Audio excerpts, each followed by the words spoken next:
My biggest struggle is being a transgender living in Thailand. Tranny, itut, yeah, those words. Those words that would put us down.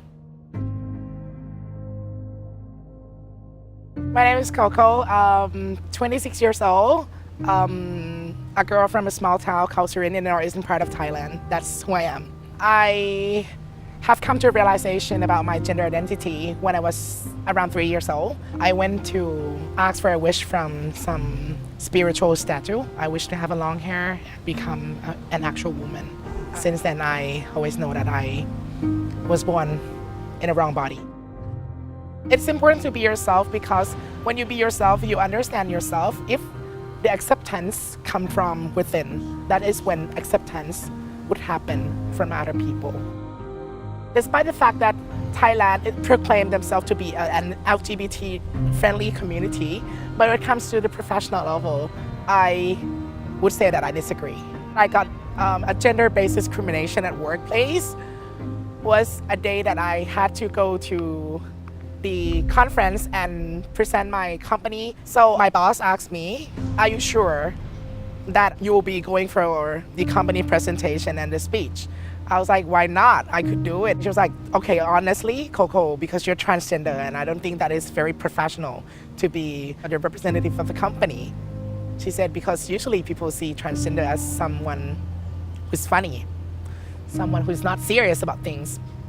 So that's why it may affect the company reputation." She told me, "Sometimes, KOKO, you don't need to fight hard because you were born losers." She was like, เกิดมาเป็นกระเทยอ่ะก็แพ้แล้วจะสู้อะไรได้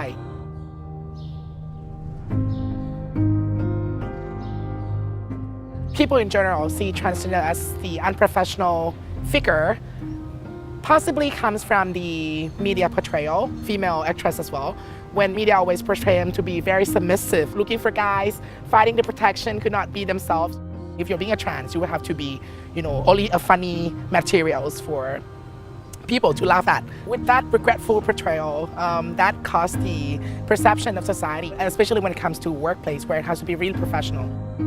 There's a lot of comments from society saying that transgender or even women themselves feminism movement that we're asking too much. But I believe that it's not that we're asking too much, but we fight for the right that we should have been given in the first place as a citizen of the country. For example, with same-sex marriage. If you're a gay couple, you get married, then somehow your couple got into hospital, but then you could not really give any permission despite the fact that we've been living together for 20 years. That is something very wrong. When these couples who are men and men or women and women can get married and can be legally recognized, that is when real action can take in place.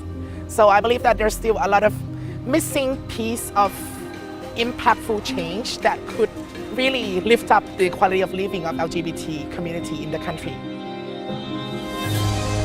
I plan to run the leadership program for young transgender. Put into a simple way, I'm preparing this transgender to become the future leaders for the country. So I believe that it is also very important to have the leaders who are LGBT because these people live through struggles that other people may not experience, so they could come up with practical and optimal solutions to tackle such issues. I'm working on educating people because I believe that by providing education, people would have right input about LGBT community that may change the attitude and behavior of the people. So I'm changing one perception at a time. Self-improvement, determination, dedication, patience, that's the key. We are resilient, creative. We are a fighter. That's who we are for transgender in Thailand. I would encourage people to try to learn, perceive more information, to understand and analyze information that have been given. When understanding is there, that is when acceptance happens.